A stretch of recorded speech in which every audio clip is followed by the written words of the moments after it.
Sean bienvenidos a las historias de Lilith. Sean todos muy bienvenidos. Vamos a continuar con esta serie de cuentos de los hermanos Grimm. Hoy leeremos El joven gigante.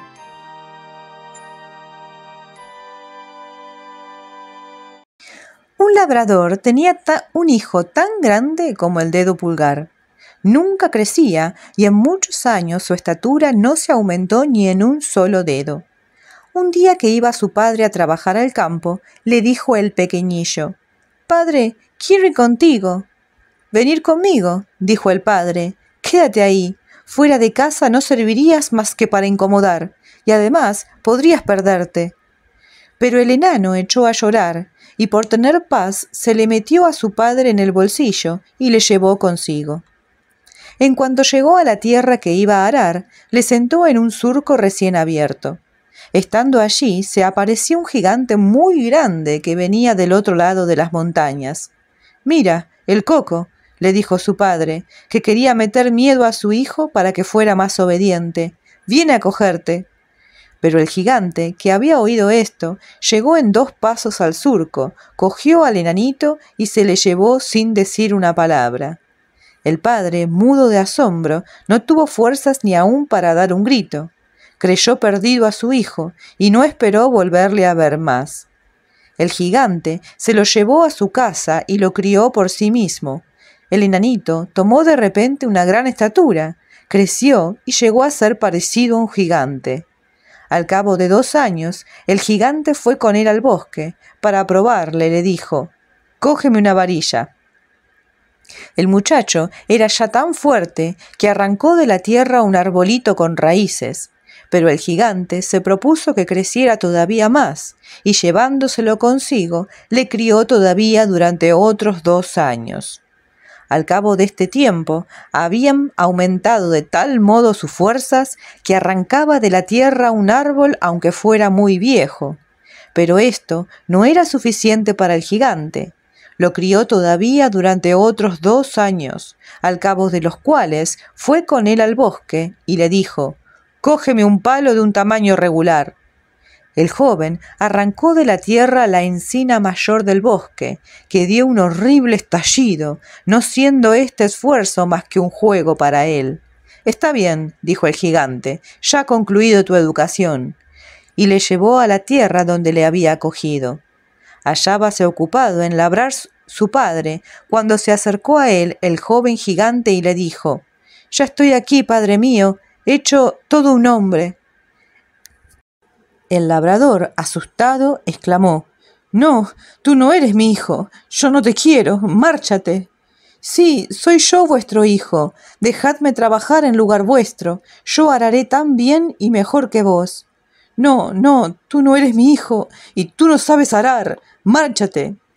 Pero como tenía miedo al coloso, dejó el arado y se puso a alguna distancia. Entonces el joven, cogiendo su instrumento con una sola mano, se apoyó encima con tal fuerza que la reja se hundió profundamente en la tierra.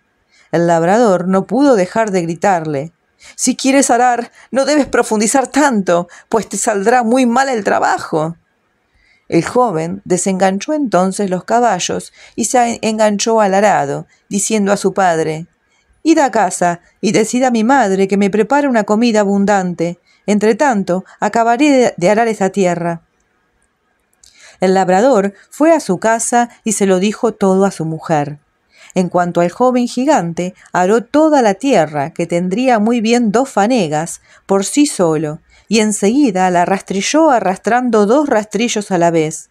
Cuando hubo concluido, fue al bosque, arrancó 2 encinas que se echó al hombro, y colgando en la una los 2 rastrillos y en la otra los 2 caballos, lo llevó todo a casa de sus padres con la misma facilidad que si fuera una paja.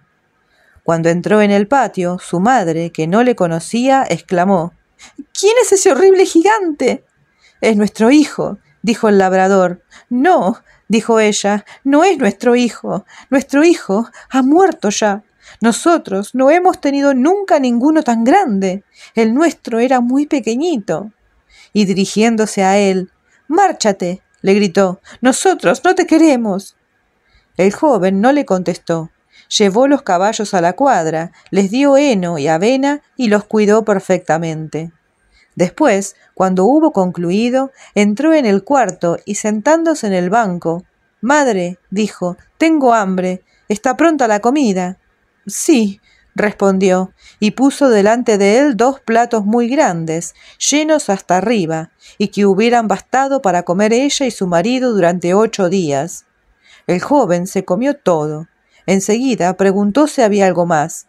«No, eso es todo lo que tenemos». «Eso apenas ha bastado para abrirme el apetito. Necesito otra cosa». La madre no se atrevió a negarse. Puso a la lumbre una marmita muy grande, llena de tocino, y se le dio en cuanto estuvo cocido. «Vamos», dijo, «ahora ya se puede tomar un bocado». Y se lo tragó todo sin que se le quitase el hambre. Entonces dijo a su padre, «Veo que en casa no hay lo que necesito para comer. Buscadme una barra de hierro bastante fuerte, que no se rompa encima de mi rodilla, y me iré a correr el mundo». El labrador estaba admirado. Enganchó los 2 caballos al carro y trajo de la fragua una barra de hierro tan grande y tan gruesa que apenas podían arrastrarla los 2 caballos. El joven la cogió y la rompió en su rodilla como una paja. Tiró los pedazos a un lado. El padre enganchó 4 caballos y trajo otra barra de hierro, mucho más grande y fuerte que la primera. Pero su hijo la rompió también encima de la rodilla, diciendo, «Esta tampoco vale nada, traedme otra más fuerte». El padre enganchó por último 8 caballos y trajo una que apenas podían arrastrarla todos juntos. En cuanto la cogió el hijo en su mano, rompió un poco de una punta y dijo a su padre, «Ahora veo que no podéis procurarme una barra de hierro como la que necesito. Me marcho de vuestra casa». Para correr el mundo se hizo herrero. Llegó a una ciudad donde había un herrero muy avaro que no daba nunca nada a nadie y quería guardárselo todo para él solo. Se presentó en la fragua y le pidió trabajo. El maestro se admiró de ver a un joven tan vigoroso y contó con que daría buenos martillazos y ganaría bien su dinero. «¿Cuánto quieres de jornal?», le preguntó. «Nada», respondió el otro, «pero cada quincena, cuando pagues a los demás, quiero darte 2 puñetazos, que quedarás obligado a recibir». El avaro quedó muy satisfecho del contrato que le ahorraba mucho dinero. Al día siguiente, el oficial forastero fue el que dio el primer martillazo cuando el maestro llevó la barra de hierro, ardiendo. Le dio tal golpe que el hierro se rompió y saltó, y el yunque se hundió tan profundamente en el suelo que no pudieron volverle a sacar. El maestro incómodo le dijo, «No sirves para el oficio, porque pegas muy fuerte. ¿Qué quieres que te dé por ese martillazo que has pegado?». «No quiero más que darte un puntillazo, uno solo». Y le dio tal puntillazo que le hizo saltar por encima de 4 carros de heno.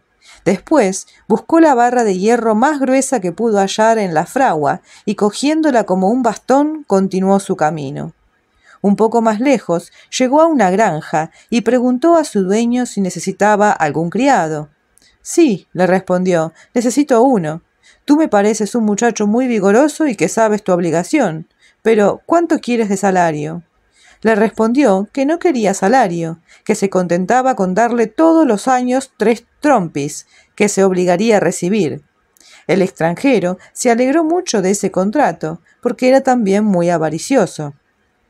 Al día siguiente había de ir a buscar madera al bosque. Los otros criados estaban ya de pie, pero nuestro joven se hallaba aún en la cama. Uno de ellos le gritó, «Levántate, que ya es hora. Vamos al bosque y es preciso que vengas con nosotros».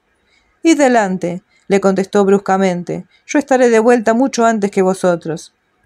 Los otros fueron a buscar al amo y le dijeron que el criado nuevo estaba todavía acostado y no quería ir con ellos al bosque.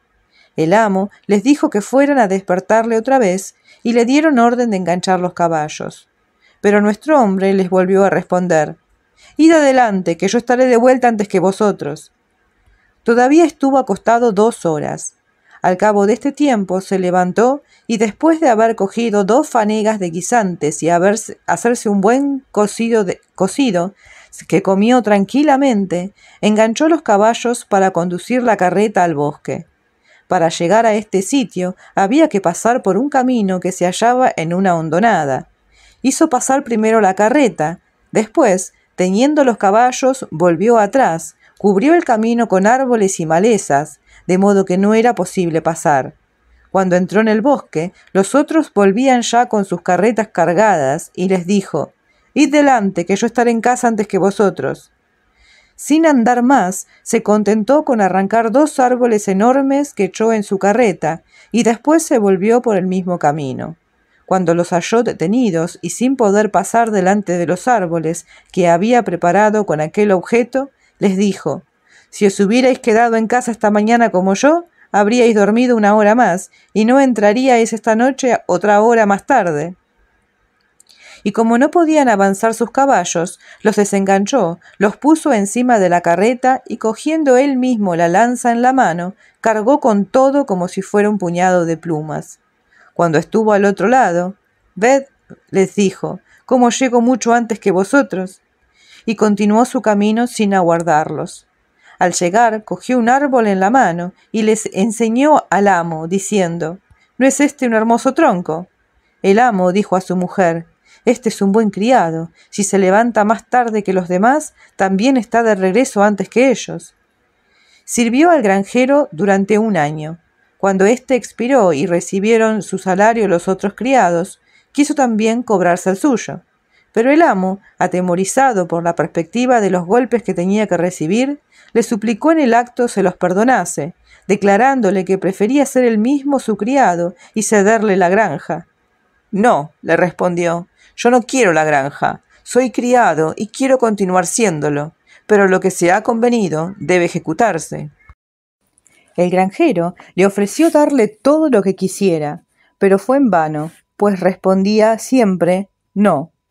Le pidió un plazo de 15 días para buscar alguna escapatoria. El otro consintió. El arrendatario reunió entonces a todos sus criados y les pidió su parecer. Después de haber reflexionado por mucho tiempo, respondieron que con un criado semejante nadie estaba seguro de su vida y que mataría a un hombre como a una mosca.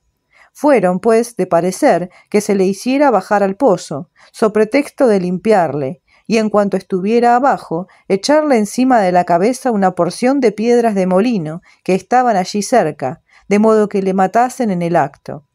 El consejo agradó al arrendatario, y el criado se apresuró a bajar al pozo. En cuanto estuvo en el fondo, le arrojaron aquellas enormes piedras creyendo que le desharían la cabeza, pero él les gritaba desde abajo: «Echad las gallinas de ahí, arañan en la arena y me caen en los ojos, me han cegado». El arrendatario hizo pcha, pcha, como si echara las gallinas.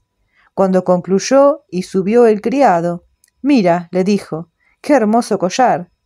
Era la mayor de las piedras que tenía alrededor del cuello. El criado seguía exigiendo su salario, pero el arrendatario le pidió otros 15 días, decidido a reflexionarlo. Sus criados le aconsejaron enviase al joven a un molino encantado para moler el grano durante la noche, pues nadie había salido vivo al día siguiente. Este consejo agradó al arrendatario, y en el mismo instante envió a su criado al molino a llevar 8 fanegas de trigo y molerlas durante la noche, porque estaban ya haciendo falta. El criado echó 2 fanegas de trigo en su bolsillo derecho, 2 en el izquierdo, se cargó 4 en una alforja, 2 por delante y 2 por detrás, y marchó corriendo al molino. El molinero le dijo que podía muy bien moler de día y no de noche, pues todos los que se aventuraban a ello habían aparecido muertos a la mañana siguiente. «No moriré yo, idos a acostar y dormid sin cuidado». Y entrando en el molino, empezó a moler el trigo como si no se tratase de nada. Hacia las 11 de la noche entró en el cuarto del molinero y se sentó en un banco.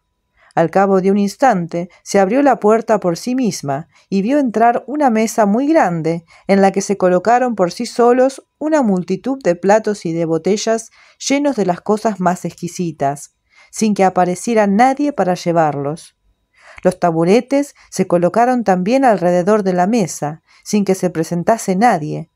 Pero el joven vio al fin dedos sin mano ni nada, que iban y venían a los platos y manejaban los tenedores y los cuchillos. Como tenía hambre y le olía bien los manjares, se sentó también a la mesa y comió con apetito. Cuando hubo concluido de cenar y los platos vacíos anunciaron que los invisibles habían concluido también, oyó claramente que apagaban las luces y se apagaron todas de repente. Entonces, en la oscuridad, sintió en su mejilla una cosa parecida a un bofetón y dijo en voz alta: «Si empiezas, empiezo yo también». Recibió, sin embargo, un segundo correspondiendo entonces. Los bofetones dados y devueltos continuaron toda la noche, y el joven gigante no se quedó atrás en el juego. Al amanecer cesó todo. Llegó el molinero y se admiró de hallarle vivo todavía. «Me he regalado bien», dijo el gigante. «He recibido bofetones, pero también los he dado». El molinero se puso muy contento, porque ya estaba desencantado su molino. Quería dar al joven gigante mucho dinero para recompensarle. «No quiero dinero», le dijo, «tengo más del que necesito». Y echándose sus sacos de harina a la espalda, volvió a la granja y declaró al arrendatario que estaba concluida su comisión y quería su salario. El arrendatario estaba asustado. No podía estar quieto en un lugar, iba y venía por el cuarto y las gotas de sudor le caían por el rostro. Para respirar un poco, abrió la ventana. Pero antes que tuviera tiempo de desconfiar, le dio un puntillón al criado, que le hizo salir volando por la ventana y subió por el aire, y que continuó hasta perderse de vista. Entonces dijo el criado a la arrendataria: «Ahora os toca a vos, pues vuestro marido no ha podido recibir el segundo puntillón». Pero ella exclamó: «No, no, a las mujeres no se les pega». Y abrió la otra ventana, porque le corría el sudor por la frente, pero recibió un puntillón que la echó a volar por el aire, más alto todavía que a su marido, porque era mucho más ligera. Su marido le gritaba: «¡Ven conmigo!», y ella le respondía: «¡Ven conmigo tú, pues no puedo ir yo!». Y continuaron flotando en el aire, sin conseguir reunirse, y quizá flotan en él todavía. En cuanto al joven gigante, cogió su barra de hierro y se puso en camino. Y así finaliza esta extraña historia. ¿Qué les ha parecido? ¿Qué piensan? Es sinceramente desconcertante la historia esta. ¿Cuál opinan ustedes que es su significado? Me gustaría leer su opinión en los comentarios. Además, por favor suscríbanse y dejen like si es que disfrutan de estas pequeñas historias. Mañana tenemos otra. No se la pierdan.